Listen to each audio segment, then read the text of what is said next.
मेरा नाम रोहीना है और मैं कराची की रहने वाली हूँ। मैं अपने वालिदैन की इकलौती बेटी हूँ। मेरी शादी एक बहुत ही अच्छे ख़ानदान में हुई। ससुराल वाले इस वक़्त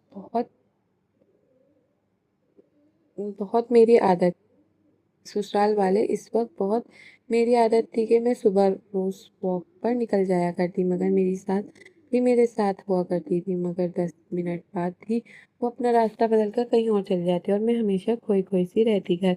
मैं बहुत कोशिश करती कि वो मुझे अपना दिल का हाल बताएँ, मगर वो ऐसा ना करती। मैं एक अस्पताल में डॉक्टर थी। वो एक दिन दोपहर को घर आते हुए मैं अपनी सास को जेल के बाहर देखा। वो सड़क पर दूसरी जानिब थी। जब तक वो वहाँ पहुँची तो जेल के अंदर जा चुकी थी। मैंने गेट पर खड़े आदमी से पूछा। वो कहने लगा, माँ जी अक्सर यहाँ आती हैं। मैं वहीं बाहर रुक गई क्योंकि आज मैं अपनी सास से बात करना और ये मालूम करना चाहती थी कि आखिर सारे मामले की वजह क्या है। 1 घंटे बाद जब मेरी सास जेल से बाहर निकली तो मुझे सामना देखकर घबरा गई। मैंने प्यार से कहा, माँ जी आप यहाँ क्यों आती हैं? आप किससे मिलने आती हैं? आज मुझे ये सब जानना है। मेरी सास कहने लगी, तुम घर चलो, तुम्हें सब कुछ बताती हूँ। हम घर आकर कमरे में बैठ गए। मेरी सास अपनी कहानी सुनाने लगी। वो कहने लगी, मेरी शादी एक इंतहाई अमीर घराने में हुई थी। मेरा शौहर मुझसे बहुत मोहब्बत करता था। अपने खानदान में सबसे बड़ी बहू होने के नाते सब मेरी बहुत इज्जत करते थे। मेरा हर हुक्म मानते थे। इसकी एक वजह ये भी थी कि पूरे खानदान में सिर्फ मेरे ही बेटे थे। मेरे 5 बेटे थे और एक भी बेटी नहीं थी। मुझे बेटी की बहुत ख्वाहिश थी, मगर अल्लाह ताला ने शायद मेरी किस्मत में बेटी नहीं लिखी थी। मैं हमेशा चाहती कि मेरी औलाद में एक बेटी हो, मगर ये हसरत पूरी ना हो सकी। 5वां बेटा भी 2 साल का ही हुआ था। मेरे शौहर एक हादसे में इंतकाल कर गए। मेरे बेटों में 1-2 साल का फ़र्क था। वो सब साथ-साथ जवान हो रहे थे। मेरे बेटे निहायत ज़हीन, खुश इख़लाक़ और खूबसूरत थे। मैं इनकी सब बहुत अच्छी परवरिश कर रही थी और मुझे अपनी तरबियत पर फ़ख्र था। बड़ा बेटा खलील 15 साल का था जब मेरी बहन अपनी बेटी नीलम को मेरे पास छोड़ने इ आई। नीलम इस वक़्त 12 साल की थी और बहुत प्यारी बच्ची थी। मेरी बहन ने कहा, हमारे हालात बहुत ख़राब हो गए हैं और हम अपनी बेटी की अच्छी परवरिश नहीं कर सकते। आपको बेटी की ख्वाहिश थी, आप इसे अपनी बेटी बना लें। मेरी भांजी नीलम मुझे शुरू से ही बहुत प्यारी थी। मेरी अपनी कोई बेटी नहीं थी, इसलिए मैं इसे प्यार करके अपनी इस हसरत पूरी करती। अब वो मेरी बेटी बनकर हमारे घर आ गई थी। वो मुझे खाला अम्मा कहती थी और मेरे आगे पीछे घूमती रहती थी। हमारे सारे काम भी अपने हाथों से भाग-भाग कर किया करती थी। मुझे इससे बहुत मोहब्बत हो गई। कुछ अरसे बाद नीलम का वालिद इसे वापस लेने आ गया। उसने कहा, मेरी बेटी मुझे वापस कर दो। अगर इसे अपने पास रखना है तो इसके नाम कुछ जायदाद करो ताकि इसका मुस्तकबिल महफूज हो सके। नीलम से जुदाई बर्दाश्त नहीं कर सकती थी, इसलिए अपने चंद प्लॉट इसके नाम कर दिए ताकि इसके वालिद को तसल्ली हो जाए। जायदाद इसके नाम होने के बाद वो मुतमईन होकर वापस चला गया। मेरी बहन और बहनें अक्सर नीलम से मिलने आते और कभी-कभार वो अपने इनके साथ चली जाया करती। मैं अपनी बहन की माली मदद के लिए अक्सर इसे रकम भी भेज दिया करती। मेरे सारे बेटे भी नीलम से बहुत प्यार करते थे।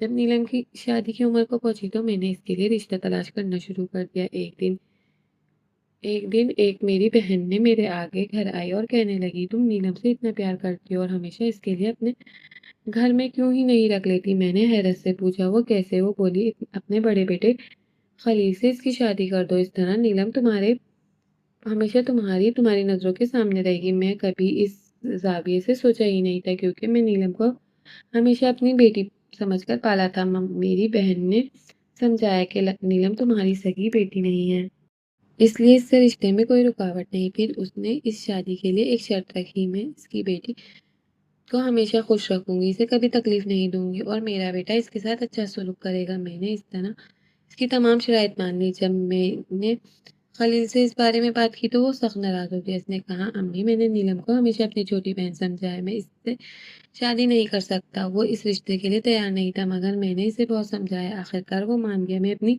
भांजी को बहू बनाकर बहुत खुश थी। मैं सोचती थी कि बाहर से आने वाली बहू के बारे में कुछ मालूम नहीं, जबकि नीलम तो हमारे घर की बच्ची ही हूँ। मुझे यकीन था कि घर का माहौल खुश रहेगा। शादी के बाद जब दोनों को कमरे में भेज दिया गया तो मैं अपने कमरे में आकर बैठ गई। काफ़ी वक़्त गुज़र चुका था। अचानक खलील के कमरे से ऊँची आवाज़ें आने लगी। मैं घबराकर फ़ौरन वहाँ पहुँची। घर के दूसरे लोग और मेहमान भी शोर सुनकर आ गए। कमरे का दरवाज़ा खुला तो खलील सोफ़े पर बैठा था, जबकि नीलम कमरे के दरमियान खड़ी रो रही थी। मैं फ़ौरन इसके पास गई, गले लगाकर पूछा, क्या हुआ है बेटी? मगर वो मुसलसल रोई जा रही थी और कुछ नहीं बोल रही थी। इसी दौरान खलील अपनी जगह से उठा और बोला, अम्मी, मैंने नीलम को तलाक दे दी है। ये सुनकर वहाँ मौजूद सब लोग हैरान रह गए। किसी को यकीन नहीं आ रहा था। एक नया नवेला दूल्हा अपनी शादी की पहली रात ही अपनी बीवी को तलाक दे सकता है। मैं गुस्से में कांप उठी। मैंने खलील के मुंह पर एक जोरदार थप्पड़ मारा और कहा, तुम्हें होश भी है कि तुम क्या कह रहे हो? खलील ने जवाब दिया, अम्मी, सच कह रहा हूँ, मैंने वाकई नीलम को तलाक दे दी है। मैंने इससे दोबारा थप्पड़ मारकर चीखा और कहा, आखिर तुमने ऐसा क्यों किया? इसने कोई वजह नहीं बताई। गुस्से में आ गई, इसे घर से निकल जाने का हुक्म दे दिया और कभी घर में कदम मत रखना। मेरा बेटा घर से चला गया। इसने मुझे कोई वजह ना बताई। इसने अपनी बीवी को तलाक क्यों दी? मैंने अपनी भांजी से पूछा। उसने कहा, मुझे नहीं पता। कमरे में आते ही उसने मुझे तलाक दे दी। ये सुनकर मेरी बहन रोने लगी और सारे मेहमान हम पर हंसने लगे। मेरे बेटे ने सबके सामने मेरी इज्जत को नुकसान पहुंचाया। लोग मेरी तरबियत पर सवाल उठाने लगे। मैं शर्मिंदगी से किसी से नजर नहीं मिला पा रही थी। मेरी बहन अपनी बेटी को साथ ले गई और मैं अपने कमरे में आ गई। मुझे यकीन नहीं आ रहा था मेरा इतना समझदार बेटा ऐसा करेगा और अपनी बीवी को तलाक क्यों दी। मैं बहुत बेचैन थी कि जरूर कोई वजह होगी। मेरी बहन और रिश्तेदारों ने हंगामा किया और कहा, लड़की का मुस्तकबिल खराब हो गया, अब कौन तलाक याफ्ता से शादी करेगा? मेरे बेटे ने मेरी भांजी की जिंदगी बर्बाद कर दी। मैं बहुत शर्मिंदा थी। मैंने अपने बड़े बेटे को घर से निकाल दिया, इसकी जायदाद इसके नाम से हटा दी। मेरी भांजी मुझसे बहुत मोहब्बत करती थी, इसलिए वो अपने घर वापस न गई और कहती थी, खाला मैं यही माँ मेरी माँ है, खाला ही मेरी माँ है, मैं यहीं रहूंगी। तलाक के बाद वो अक्सर पार्क जाती, मैं इसे जाने देती, मगर मुझे लगता वो अंदर से खुश नहीं है। वो सारा दिन फोन पर बात करती और कहती, अम्मी से बात कर रही हूँ। कभी कभी रोने लगती है। इसी दौरान मेरे दो बेटों का हादसा हुआ। एक बेटा फौत हो गया और मैं टूट चुकी थी। दूसरा बेटा भी घर छोड़ गया था और मैं अकेली रह गई। मेरी भांजी मेरा सहारा बनी। कुछ दिन बाद मेरी बहन आई और कहने लगी, अपने दूसरे बेटे की शादी नीलम से कर दो। मैंने पहले इनकार कर दिया, मगर फिर मजबूर होकर मैंने अपने बेटे से कहा, तुम नीलम से शादी करनी होगी। वो राजी ना था, मगर मेरी कसम पर मान गया। शादी कर ली। मगर शादी की पहली रात इसने भी नीलम को तलाक दी थी। मैं हैरान रह गई और वजह पूछी तो उसने कोई वजह कोई वजह नहीं और चला गया। लोग फिर बातें करने लगे कि हमारे घर में नहुसत है। मैं पागल होने के करीब थी। आखिर वजह क्या है? मेरी भांजी ने भी घर छोड़ देने से इनकार कर दिया। वो घर में बंद रहने लगी। एक दिन मैं बीमार होकर डॉक्टर के साथ गई और रास्ते में अपने बड़े बेटे को देखा, एक लड़की के साथ देखा। मैं परेशान हो गई, मैं समझ ना सकी। फिर मैंने घर आकर नीलम पर नजर रखी। वो कभी कभी कभी अकेले पार्क जाती। मैं इसके पीछे गई तो मैंने देखा कि वो मेरे दूसरे बेटे से मिल रही थी, जिसने इसे तलाक दी थी। मैंने नीलम से पूछा, मगर वो कुछ ना बोली। फिर मैंने फैसला किया कि मैं अपनी तीसरी शादी अपने तीसरे बेटे से नीलम से करवा देती हूँ। अगर असल हकीकत नीलम से करवा कर असल हकीकत जानूं। मैंने शादी कर दी और बेटी शादी की रात में खुद दूल्हे के कपड़े पहनकर कमरे में जाना शुरू किया।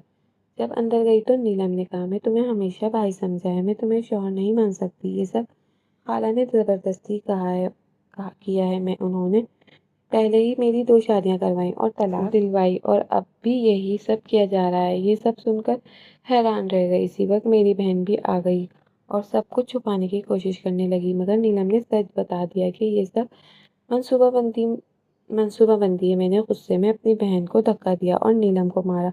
इसी लम्हे नीलम और मेरी बहन ने मिलकर मुझे बांध दिया और कहने लगी, अगर ये राज खुल गया तो हमें ये सब करना पड़ेगा। अब तुम यहीं कैद रह। मैं चीखने की कोशिश करती रही, मगर मेरी आवाज़ बंद कर दी और मैं समझ गई मेरे साथ बहुत बड़ा धोखा हुआ है कि अम्मी कहाँ है। और वो रोते हुए कह रहा था कि वो अपने कमरे में ही होंगी। मेरा बेटा यकीनन मुझे ढूंढ रहा था। मैं अंदर तड़प रही थी। मेरे साथ ऐसा भी होगा मैंने कभी ख्वाब में भी नहीं सोचा था। कुछ देर बाद मुझे दोबारा बाहर से आवाज़ आने लगी, मेरा बेटा मुझे ढूंढने बाहर चला गया। मैंने कोशिश करके अपने आप को आज़ाद करने की कोशिश की, मगर वो जंजीर मुझे बहुत मजबूती से बनी हुई थी। थोड़ी देर बाद मेरी बहन ने आकर मुझे वहां से निकाला और खींचते हुए स्टोर में ले गई और वहां ले जाकर मुझे बंद कर दिया। अभी अपने बेटे की शेरवानी में ही स्टोर में میں بہت گرمی تھی، میری حالت خراب ہونے لگی، مجھے یقین تھا کہ میرا بیٹا مجھے ڈھونڈ لے گا، مگر پورا دن گزر گیا، وہ نہیں آیا، مجھے وہاں قید ہوئے 2 دن ہو گئے اور نمرا نے آ کر دن میں ایک بار کھانا دیا تھا۔ اب بھوک سے میری جان نکل رہی تھی، میں نے اپنے آپ کو آزاد کرنے کی کوشش کر دی جو پچھلے 2 دن سے کر رہی تھی۔ شام تک میں نے زور لگا کر رسی کو ڈھیلا کر دیا تھا اور پھر میں نے اپنے آپ کو کوشش کر کے چھڑوا ہی لیا۔ رات کو جیسے ہی دروازہ کھول کر نمرا اندر داخل ہوئی تو میں نے اسٹور میں رکھا ہوا ڈنڈا اٹھایا اور اس کے سر پر مار کر اسے بے ہوش کر دیا اور پھر اسٹور روم سے باہر آ گئی۔ میرا بیٹا بیچارہ مجھے ڈھونڈ ڈھونڈ کر تھک چکا تھا۔ میں چیختے ہوئے اپنے بیٹے کو آواز دینے لگی، میری آواز سنتے ہی وہ بھاگا بھاگا چلا آیا۔ میری حالت بہت خراب ہو رہی تھی۔ میں نے اسے بتایا کہ تمہاری بیوی نمرا نے مجھے قید کیا تھا اور اتنا کہہ کر میں بے ہوش ہو گئی۔ ہوش آیا تو میں اسپتال کے بیڈ پر تھی، میرے دونوں بڑے بیٹے میرے سامنے کھڑے تھے۔ میں ان دونوں کو دیکھ کر بہت خوش ہو گئی، مجھے لگا ایک دم ٹھیک ہو گئی ہوں۔ میں نے نمرا کے بارے میں پوچھا تو چھوٹا والا کہنے لگا دھوکے باز ہے، اس وقت اپنے ماں باپ کے ساتھ جیل میں ہے۔ میرے بیٹے نے ساری کہانی سنائی۔ میری بہن اور بہنوئی شروع دن سے لالچی تھے۔ جب میرے شوہر کی وفات ہوئی تو انہوں نے منصوبہ بنایا کہ اپنی بیٹی کو میرے گھر بھیجیں گے تاکہ میری جائیداد پر قبضہ کر سکے۔ نمرا نے میرے بیٹے سے شادی کی تو شادی کی رات ہی یہی کہتی رہی اور پھر تمہیں بھائی سمجھتی ہوں اور میں رشتہ نہیں نبھا سکتی، مجھے طلاق دے دو۔ اس کا مقصد یہ تھا کہ ایک ایک کر کے میرے بیٹوں کو گھر سے نکال دے تاکہ میری دولت کی واحد وارث وہ بن جائے۔ میرے بیٹے کو بہکایا گیا، میں نے اپنے بیٹے سے گھر سے نکال دیا، پھر اسی طرح دوسرے بیٹے کو جھوٹ بول کر طلاق دے گئے اور اسے بھی گھر سے نکال دیا۔ بعد میں ان دونوں کو ورغلایا جاتا رہا، تمہاری ماں نے تمہیں چھوڑ دیا۔ اس کے بعد ان لوگوں نے میرے چھوٹے بیٹے کو حادثہ کروایا جن میں ایک بیٹا فوت ہو گیا، دوسرا شدید زخمی رہا۔ یہ سب ان ماں باپ کے ساتھ مل کر کیا۔ آج وہ تینوں جیل میں ہیں۔ کبھی نمرا سے ملنے جاتی ہوں، اسے دیکھ کر دل نرم ہو جاتا ہے۔ وہ مجھ سے معافی مانگتی ہے مگر میں ابھی تک اسے معاف نہیں کر سکتی کیونکہ اس نے میرے بیٹے مجھ سے دور کر دیے جو اب واپس نہیں آ سکتے۔ اتنا سب بتا کر میں خاموش ہو گئی۔ بعد میں اپنے تینوں بیٹوں کی دوبارہ شادیاں کروا دی اور آج میرے بیٹے اپنے اپنے گھروں میں خوش ہیں اور میں صبح واک پر جاتی ہوں تو راستہ بدل کر قبرستان چلے جاتی ہوں، اپنے بیٹے کی قبر پر جاتی ہوں اور وہاں دعا کرتی ہوں، اس سے باتیں کرتی ہوں اور دل کو سکون ملتا ہے۔ اس کہانی میں یہ نتیجہ نکلا کہ جو دوسروں کے ساتھ برا کرتے ہیں وہ کبھی اللہ کی پکڑ سے نہیں بچ سکتا اور نہ ہی دنیا میں اور نہ آخرت میں۔